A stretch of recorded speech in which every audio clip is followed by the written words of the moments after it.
Ja s'han iniciat les obres de la nova Biblioteca Josep Maria López Picó, ubicada al carrer Bonretir, número 6, després de la presentació del projecte que es va fer diumenge en un acte obert a la ciutadania i de la signatura de l'acte de replanteig que es va celebrar dilluns.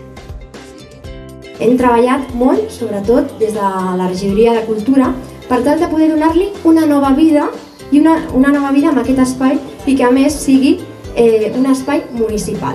I quin millor ús que poder fer una biblioteca que a més ens garantirà que sigui totalment accessible, que era una dels grans greuges que té la biblioteca actual.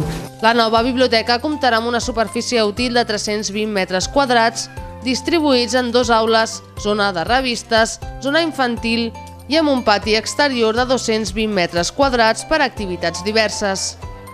Amb aquesta nova biblioteca es recupera el patrimoni històric alhora que es guanya un espai municipal més accessible amb espais adaptats a les necessitats actuals dels lectors i zones per a infants i joves. És una aposta que sempre hem fet des d'aquest equip de govern per la cultura.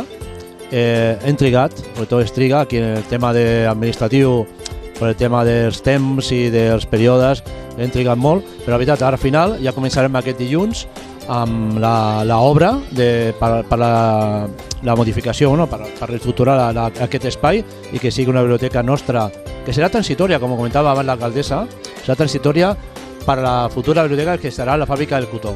La fàbrica del cotó, que és un espai que serà el centre, i esperem que sigui l'epicentre d'una nova Vallirana en el sentit de més coneixements i l'aposta que hem fet per la cultura.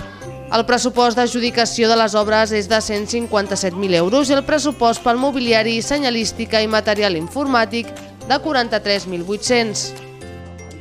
D'altra banda, la previsió de finalització de les obres és d'11 setmanes més el temps de trasllat. L'acte de presentació del projecte va comptar amb tallers infantils, titelles i xocolatada.